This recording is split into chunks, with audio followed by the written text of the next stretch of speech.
रियासी में mid day meal से जुड़े डेली वेजर्स ने अपनी मांगों को लेकर प्रदर्शन किया। प्रदर्शनकारियों ने थापा चौक से मिनी सचिवालय तक रैली निकाली और सरकार और प्रशासन के खिलाफ नारेबाजी की। ये आंदोलन जम्मू कश्मीर डेली वेजर्स संघर्ष समिति के बैनर तले किया गया। प्रदर्शनकारियों ने मुख्यमंत्री उमर अब्दुल्ला पर चुनावी वादे पूरे न करने का आरोप लगाया। उनका कहना है कि चुनाव से पहले डेली वेजर्स को नियमित करने और उनकी समस्याओं के समाधान के बड़े वादे किए गए थे, लेकिन सरकार बनने के बाद स्थिति जस की तस बनी हुई है। सरकार अपनी जिम्मेदारी से बच रही है। वे बेहद कम मानदेय पर काम कर रहे हैं, जिससे महंगाई के दौर में परिवार चलाना कठिन हो गया है। उन्होंने चेतावनी दी कि अगर जल्द उनकी मांगों पर कार्रवाई नहीं की गई तो आंदोलन और तेज किया जाएगा। किए थे वादों के कगार पे सरकार बना दी, फुल बहुमत के साथ उन्होंने एमएलए लेके वो जीत के सरकारें बना दी और मैनिफेस्टो में बड़े गरीबों के चिट्ठे बना के दे दिए कि यही हल करने वाले हैं। उन मैनिफेस्टो में एक भी बात क्लियर नहीं हुई, लेकिन इनके अपने गाड़ियों के, इनके काफलों के, बंगलों के, पैसों के, वीआईपी प्रोटोकॉल का एंजॉय हो गया, लेकिन उस गरीब का इंसाफ नहीं हुआ जो मैनिफेस्टो में रखे इनसे वोट लेके जो इनके साथ विश्वासघात किया वो नहीं हुआ। हमारी संघर्ष समिति ने हमारे इन बहनों के साथ, इन भाइयों के साथ, हमारी जो मिड डे मील कुक है, आशा वर्कर्स, आंगनबाड़ी, लैंड डोनर्स, मालिक हम चौकीदार हैं, इनके हक के लिए जम्मू कश्मीर के अंदर आवाज उठाने का जो है वादा किया हुआ है और हम वो वादा पूरा भी करवाएंगे। अगर हमारे लद्दाख जैसे यूटी के अंदर अगर वहां पे 575 स्किल्ड और अनस्किल्ड 475 रुपया अगर वो एलजी साहब कर सकते हैं, ये उमर अब्दुल्ला क्यों नहीं कर सकता? अगर तमिलनाडु के अंदर सरकार बनाने के बाद अगर वहां पे 16,000 मिड डे मील कुक और 15,000 आपकी आशा वर्कर, 18,000 आंगनबाड़ी अगर उनको मिल सकता है, यहाँ क्यों नहीं मिल सकता? ये झूठे वादे, झूठे आश्वासन करने वाली सरकार नहीं चलेगी। सरकार से हम 2 साल से गुहार लगा रहे हैं कि हमारी मांगों को पूरा किया जाए, लेकिन सरकार कोई सुनती नहीं, यहाँ कोई सुनता नहीं है। इसलिए हम यहाँ फिर से आज प्रदर्शन करने के लिए आए डिस्ट्रिक्ट रियासी में। तो जो लैंड हमें ज़मीनें दी हैं, हमारी ज़मीनों का मसला जल्द से जल्द हल किया जाए। जो कुक मिड डे मील हैं उनका भी लैंड, CPW वर्कर, आशा वर्कर जितने भी हैं, हमारा मसला जल्द से हल किया जाए। क्या सरकार ने वादे किए थे आपके साथ, क्या लग रहा है अभी? सरकार ने तो वादे किए थे इलेक्शन से पहले कि हम डेली वेजरों का मसला हल करेंगे, हम जब सत्ता में आएंगे हम मसले उनके हल कर देंगे, लेकिन 2 साल हो गए अभी तक कोई मसला हल नहीं हुआ। सरकार ने ये भी बताया था कि हम 6 सिलेंडर फ्री देंगे और 200 यूनिट बिजली फ्री देंगे, लेकिन कोई नहीं। अगर सीखना है सरकार को तो तमिलनाडु के CM से सीखे या पंजाब, तो नहीं तो यहाँ ये जो मैनिफेस्टो में दिए हैं, मैनिफेस्टो में कहाँ लिखा था उमर अब्दुल्ला साहब ने कि मुझे गाड़ियाँ चाहिए, मुझे MLA के लिए गाड़ियाँ, सैलरी चाहिए। अगर MLA के लिए सैलरी बन रही है, क्या डेली वेजरों के लिए सैलरी नहीं बन रही है? और जम्मू में सफाई कर्मचारियों ने अपनी मांगों को लेकर सरकार को 10 दिन का अल्टीमेटम दिया है। कर्मचारियों ने चेतावनी दी है कि अगर उनकी मांगें पूरी नहीं की गई तो वे अनिश्चितकालीन हड़ताल पर जाने को मजबूर होंगे। सफाई कर्मियों ने जम्मू में NGO प्रणाली को बंद करने की मांग उठाई और आरोप लगाया कि NGO के माध्यम से बड़े पैमाने पर फंड में गड़बड़ी की जा रही है। उन्होंने कहा कि इससे कर्मचारियों के हित प्रभावित हो रहे हैं। प्रदर्शनकारियों ने सरकार से जल्द समाधान निकालने और पारदर्शिता सुनिश्चित करने की मांग की है। सफाई कर्मचारी जो है उन पे जिम्मा है जम्मू को साफ रखने का, अपनी जिम्मेदारी को इनकी तरफ से निभाया भी जाता है, लेकिन आज ये खुद सड़कों पे आ चुके हैं।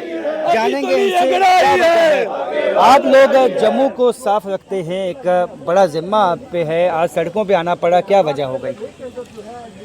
वजह सर बिल्कुल हमारी जेन्युइन है। पिछले काफ़ी सालों से हम अपनी डिमांडों को लेकर म्युनिसिपल कॉर्पोरेशन की कमिश्नर की चेयर से अपना दे रहे हैं, डिमांड दे रहे हैं। कमिश्नर बदलते हैं, लेकिन जो हमारी डिमांडें हैं वो वही रहती हैं। श्रीनगर के साथ इन्होंने इतना, जैसे मोदी साहब का नारा है सबका साथ सबका विकास, लेकिन जम्मू वालों के साथ भेदभाव हो रहा है, विकास उनका हो रहा है। अगर कोई कैजुअल आज हो गया, धांधली है NGO में, क्या धांधली है सर? कल को अगर कोई NGO कैजुअल है उधर, तो कल को गवर्नमेंट का रूल है कि 7 साल बाद परमानेंट किया जाए, वो परमानेंट भी होंगे। यहाँ पे NGO लगता है, NGO मर जाता है, ठीक है। श्रीनगर में अगर NGO होती तो हम कभी भी बात नहीं करते, लेकिन काफ़ी सालों से हमारी आवाज़ को दबाया जा रहा है, जम्मू वालों के साथ भेदभाव किया जा रहा है। अगर कॉन्ट्रैक्टर बीच में लाया, कभी वो पीएफ के नाम पर पैसे काटता है, कभी वो 30 दिन की हमारी अटेंडेंस होती है 26 दिन के पैसे डालता है, और ये बड़ी एक धांधली हो रही है। हमारी डिमांडों को पूरा नहीं किया जा तो हम सड़कों पे भी उतरेंगे, हम धरना प्रदर्शन भी करेंगे और हो सकता है कि हमें स्ट्राइक भी करनी पड़े। तो स्ट्राइक या काम छोड़ हड़ताल भी कर सकते हैं यदि इनकी मांगों को नहीं माना गया। राजेंद्र, न्यूज़ 18 जयपुर। और सोपोर में तेज आंधी और तूफान ने भारी तबाही मचाई है। जैनगैर और आसपास के इलाकों में दर्जनों घरों की छतें उड़ गईं, जबकि कई मकान और एक वाहन को भी नुकसान पहुंचा है। वहीं मुतासरा खानदान ने इंतजामिया से तुरंत राहत और मुआवजे की मांग की है।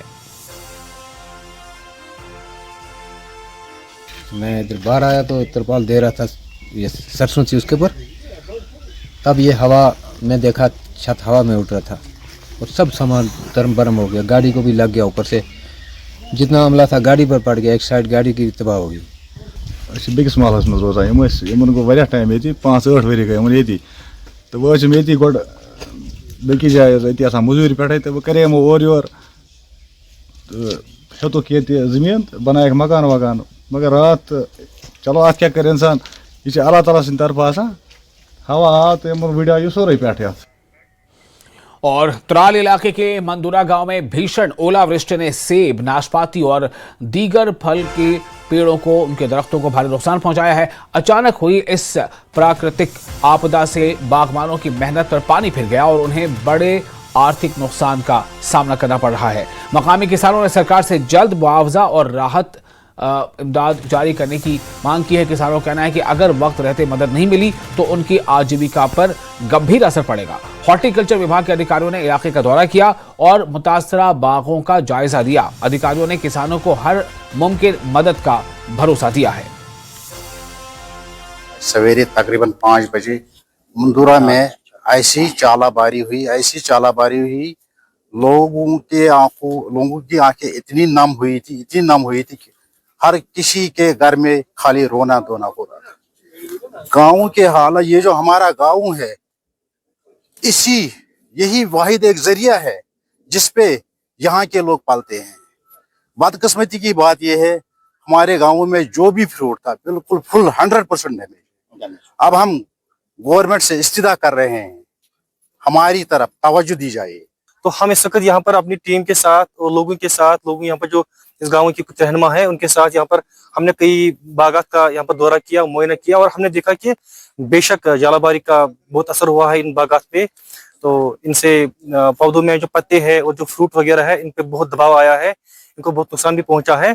तो इस हवाले से हमने यहाँ पर ऑन स्पॉट एडवाइजरी की लोगों को कि क्या क्या करना है इसको मैनेज करने के लिए। इसके अलावा जो भी यहाँ पर हम तखमीना लगाएंगे कि यहाँ पर कितना डैमेज हुआ है, तो ये हम मुतल्लिका जो डिपार्टमेंट हमारे होते हैं ये हम अपने रिपोर्ट में आगे पेश करेंगे और हम ये डिस्ट्रिक्ट एडमिनिस्ट्रेशन को भी सेंड करेंगे और जो स्टेट। और फिलहाल एक छोटा सा ब्रेक लेते हैं, जल्द हाजिर होंगे।